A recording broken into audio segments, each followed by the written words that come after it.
Bonjour à tous et à toutes. Alors bienvenue sur ma chaîne et bienvenue également pour ce tirage avec comme oracle l'oracle des énergies christiques de Sonia Jean illustré par l'univers de Chandra, les cartes du corps de Nicolas et Anne-Héna Bernard, ainsi que l'oracle de la féminité sacrée. Voilà, de Daisy et Julie Baudin, illustré par Christine Chauvet. Voilà. Alors, j'ai utilisé également les petites cartes des élixirs de jardin que j'utilise également en séance en libération des mémoires et libération bien sûr émotionnelle, etc. Alors ici, nous avons la carte du non-choix avec l'élixir de courgette. Et on nous dit quand les maladies ou les accidents détruisent l'harmonie avec votre moi essentiel et que des pensées d'autodestruction menacent, beaucoup de gens refusent l'aide qu'apporte la gentillesse. Cette mort dans la vie signifie la fin de la tendresse pour soi et les autres. Le rétablissement commence avec une guérison du cœur et se manifeste d'abord dans un regard tendre vis-à-vis de toute personne impliquée.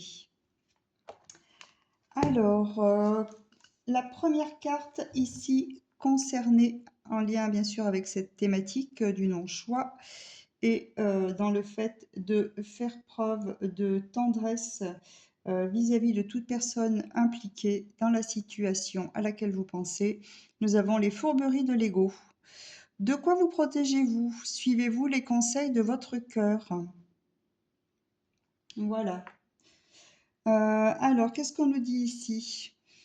Tapis dans l'ombre, dans les méandres de ton esprit, je m'exprime librement et sans limite pour t'amener là où je veux aller. J'aime semer le doute et créer de la peur pour te mener sur un chemin façonné à mon image, sur lequel je me sens en sécurité. Je brouille sans cesse les pistes afin que nul ne me repère. J'endosse les habits de l'honnêteté et de la sagesse. Je me faufile dans les battements de ton cœur. Ton bonheur n'est pas ma priorité. Je veux simplement continuer à vivre et à asseoir ma suprématie. Le message inspirant ici. Intuition ou ego? Bien souvent, nous croyons que nos pensées sont le fruit de notre intuition, alors qu'il n'en est rien. L'intuition et le mental sont bien deux choses distinctes qui ne sont nullement produites par la même énergie. L'intuition vient de la puissance de l'âme et de votre capacité à faire le vide, loin des pensées incessantes, pour ne laisser percevoir que l'énergie subtile des messages divins et terrestres, loin du petit moi.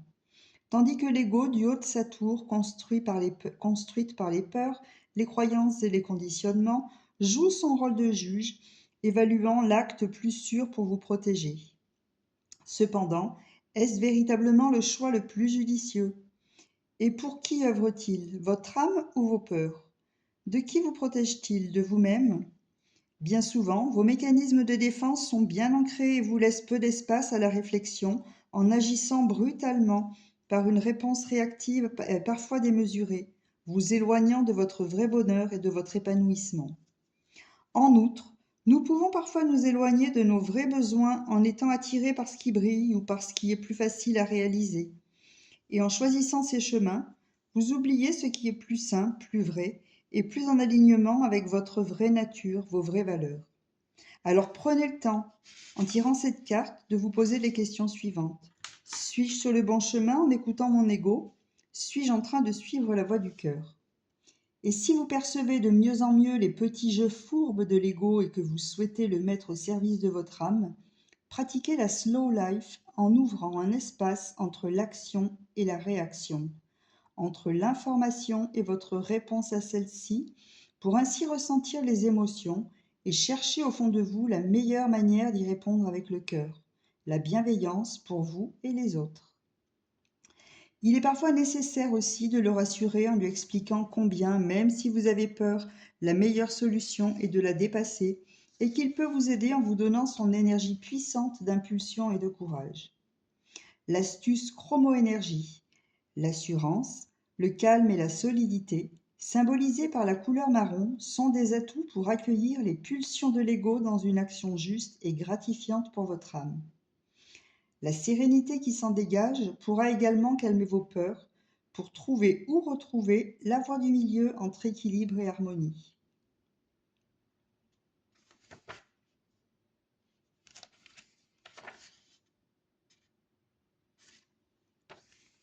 Ici le conseil, en fin de journée, prenez un cahier ou une feuille et repensez à vos actions et surtout vos réactions face à une situation. Indiquez la situation puis votre réaction. Puis identifiez si votre ego a joué son rôle en réagissant peut-être trop rapidement à un stimulus extérieur. Maintenant, prenez le temps de comprendre pourquoi votre ego s'est mis en ordre de marche aussi rapidement. Quelle est l'histoire qui se raconte? Quelle peur avez-vous? Quelle blessure se réactive dans ce genre de situation? Une fois identifié, imaginez comment vous auriez pu répondre à cette personne ou comment vous auriez pu vous comporter en répondant avec le cœur et l'accueil. Et notez vos ressentis sur un carnet. Alors, ensuite, concernant les cartes du corps, nous avons la spontanée. Voilà. Alors, la spontanée qui concerne le fait de s'ouvrir et d'être touché, et qui concerne également le haut du sternum et les bronches. La spontanée ainsi que la carte 42, la source de vie. Et la force de jaillissement, le geyser. Alors, ici, qu'est-ce qu'on vient nous dire? La spontanée. Les mots-clés de la spontanée. Élan affectueux, spontanéité, fusion et ouverture. L'objet symbolique, le bourgeon, est symbolique de ce qui est à la fois fragile, beau, émouvant et puissant, voué à s'ouvrir. La zone haute de la poitrine est avec les bronches, le point d'entrée de l'air en nous. C'est par là que nous prenons une bouffée d'air neuf. Cet endroit du corps est peut-être le plus émotionnel. C'est là où nous mettons naturellement notre main lorsque nous sommes touchés, lorsque nous percevons au loin quelqu'un que nous aimons. C'est de là que semble naître le mouvement d'élan. Alors, en ressources, j'ai choisi de l'utiliser en ressources, de la décrire en tant que ressource, une ressource sur laquelle nous pouvons nous appuyer. Vous avez bien vivant cet instinct qui fait considérer les autres comme des personnes que l'on peut aimer et dont la présence nourrit. Vous avez naturellement l'envie d'aller vers les autres. C'est simple pour vous et ce n'est pas de la naïveté, mais une vraie qualité sur laquelle vous pouvez vous appuyer. Ensuite, la 42, la source de vie en ressources. Allez, l'origine, la source, l'élan premier et le point zéro. La source de vie est l'origine de toute chose. C'est une force de surgissement. De rien, subitement, vient quelque chose, comme lorsqu'un enfant naît et qu'un bourgeon s'ouvre, ou encore qu'une idée de génie surgit. Cela est neuf, ne pouvait pas être anticipé et ne découle pas de manière continue de ce qu'il y a eu avant. Comme le geyser, c'est une force qui vient de dedans, de l'intérieur de la terre, de nos entrailles, de la matière. Elle vient de plus profond que ce qui est manifesté. Cette conception dans l'alchimie est importante. La source de toute chose, le point zéro, et la graine de divinité, d'or alchimique, n'est pas quelque part dans l'univers, dans une divinité parfaite et désincarnée, mais bien là, au creux du vivant et de la matière. Sur la Terre, c'est la vie organique qui la manifeste le mieux. Elle naît de la matière minérale comme une surprise sans cesse renouvelée.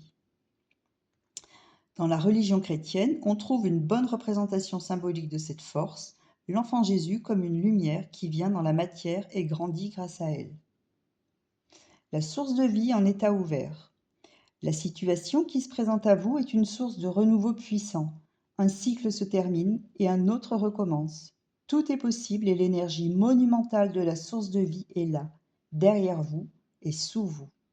C'est un contexte où il faut cesser de se questionner et vouloir ramener ce qui se produit au connu. C'est le moment de se laisser porter comme l'enfant. Alors ici, ça tombe bien. Nous avons, concernant les cartes de l'oracle des énergies christiques, la première carte ici concerne Anna la sage.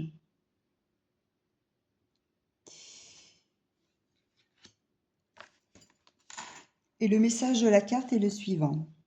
Si cette carte apparaît dans votre tirage, elle vient éveiller en vous l'archétype de la sage, celle qui connaît, qui a l'expérience et qui chemine dans la croyance de ce qui est, celle qui possède le savoir sur le plan divin. Elle agit dans une volonté d'apporter le bien au plus grand nombre et dans la conscience que ce qui est tracé doit être suivi, car c'est ce qui est juste et sacré. Elle conseille, unit, soigne et protège. Nous pouvons définir la sagesse ainsi. La connaissance du plus grand et plus puissant que soi, s'y abandonner sans tenir de résistance, car ce plan divin est celui que l'on doit accomplir individuellement, mais aussi collectivement. La connexion avec Anna est un passage pour découvrir quel est votre plan divin. Elle est une merveilleuse conseillère et soigne, apporte de l'amour et de l'écoute lorsque vous vous sentez perdu ou en mal-être.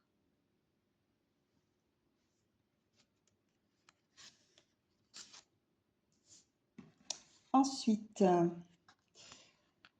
donc moi je dirais que la carte de Anna la sage vient compléter les cartes du corps, vient compléter la spontanéité et la force de jaillissement, la source de vie. Voilà. Puisqu'ensuite nous avons toujours avec l'oracle des énergies christiques, ça brille. Nous avons ici la renaissance. Alors je vais essayer de vous l'approcher suffisamment près pour que vous puissiez voir un petit peu les images. Je ne sais pas si vous verrez bien. On voit de très jolis enfants dans des bulles. Voilà. Ces enfants prêts à naître. Alors, avec la carte de la Renaissance, c'est la carte 39. Le message. Si cette carte apparaît dans votre tirage, elle vous indique que vous êtes dans une phase de changement. Une part de vous n'est plus en résonance avec votre être et votre vibration. Vous avez déjà vécu le processus de mort, mais vous retenez cette part de vous par peur du renouveau et de l'inconnu. Cet inconnu, c'est vous. Mais cette part de vous, que vous ne connaissez pas, alors vous choisissez de maintenir ce que vous n'êtes plus par peur de ce que vous êtes. Cette non-acceptation de la renaissance que vous êtes en train de vivre crée une forte dualité en vous et vous place dans un mal-être. En effet, ce que vous retenez de vous n'existe plus, et ce qui demande à émerger est étouffé sous la peur ou l'ignorance. Ensuite, nous avons la carte de l'enseignement.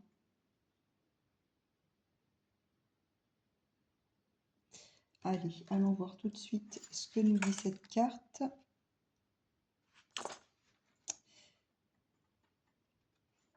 La carte de l'enseignement. Si cette carte apparaît dans votre tirage, elle vous invite à comprendre quel est l'enseignement de vie que vous expérimentez aujourd'hui. Vous êtes sûrement dans une situation délicate, une vérité qui est révélée, un vieux schéma qui ressurgit, une émotion enfouie qui déborde du cœur, une souffrance de l'enfance qui se réveille. Cette situation est une main qui frappe à la porte de votre cœur pour vous dire « Il est temps de plonger en toi, y gît l'enseignement ». Il est légitime de se sentir dépassé ou bouleversé par les événements. Il faut écouter, et non pas seulement entendre, la voix de l'émotion qui s'exprime dans cette expérience. Certes, cela peut être difficile car la manifestation de cette émotion nous empêche d'avoir l'esprit clair et de pouvoir prendre du recul sur la situation ou la personne concernée. Ensuite, nous avons eu la carte numéro 4 qui est la carte de la lune et de la déesse intérieure. Allez, je vais vous montrer la carte. Voilà.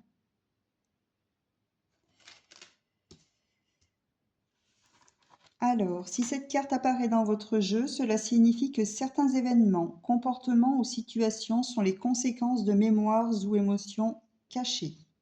Celles-ci se manifestent au travers de votre inconscient, ce qui vous empêche de faire le lien entre ce que vous avez vécu émotionnellement, incarnation actuelle ou vie antérieure, et ce que vous vivez ou êtes, attitude, réaction, aujourd'hui. Cela place un obstacle à la conscientisation de l'émotion, de la blessure ou de la mémoire. La lune peut vous aider à déterrer ce qui est enfoui dans vos terres noires. N'ayez crainte, cela n'a pour seul objectif que la libération de ce qui n'a plus lieu d'être dans l'ici et maintenant. Dans un premier temps, vous pouvez être à l'écoute de ce que vous ressentez lors d'une situation compliquée émotionnellement. Quelles émotions éprouvez-vous? De la peur, de la tristesse, de la culpabilité, du rejet, de la colère, de l'humiliation? Cette écoute vous permet déjà de poser des mots et une compréhension sur vos ressentis. Ensuite, vous pouvez demander l'aide de la Lune. Alors, ici, vous avez la connexion à la Lune. Laissez-vous d'abord emporter par les vibrations du son du tambour. Si vous écoutez une musique avec un tambour ou utilisez la musique de votre choix, puis, dans votre esprit, invoquez la Lune. Ô toi, lune ronde dans le ciel, ô toi, lune nouvelle qui fusionne avec le soleil, nous t'appelons et saluons ton esprit céleste. Ô toi, lune brillante de la lumière du soleil, ô toi, lune qui guide les hommes sur terre, accompagne-moi aujourd'hui, car j'ai besoin de ton aide. Ouvre-moi les portes du cœur et de mon inconscient, afin d'y voir mes blessures cachées. Aide-moi à mettre un terme à ce qui n'est plus. Aide-moi à fermer les portes du passé afin de laisser place à la nouveauté. Merci, merci, merci.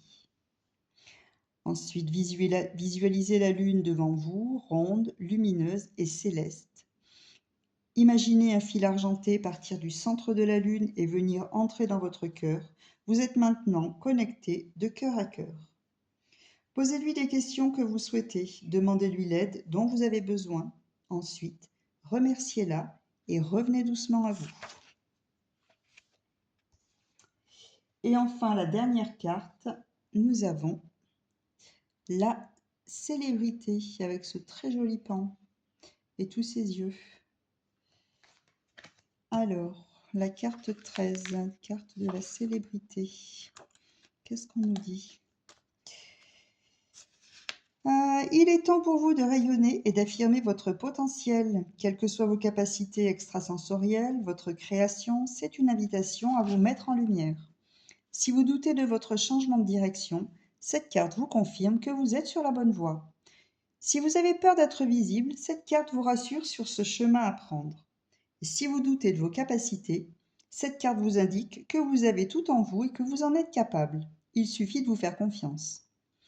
Cette carte vous dit aussi, osez la célébrité, osez être vous, osez créer la vie que vous souhaitez, osez être ce que vous êtes dans votre nature profonde. Sortez de votre cachette, affirmez votre puissance, diffusez votre essence divine afin de rayonner sur le monde. Si vous êtes ici, c'est que vous avez un rôle à jouer et le moment est venu de vous réaliser. Voilà, et bien écoutez, j'espère que cette petite guidance vous aura parlé, qu'elle vous aura apporté peut-être quelques compléments d'informations sur cette journée qui s'est déroulée pour vous. Je vous remercie pour votre écoute, pour votre présence à mes côtés et je vous souhaite une belle fin de journée ou une bonne journée en fonction du moment où vous regarderez cette vidéo. Merci pour vos likes, vos partages si vous jugez que cela est juste pour vous et pour ceux avec qui vous partagez. Et je vous dis à très bientôt pour de nouvelles vidéos, pour de nouveaux partages.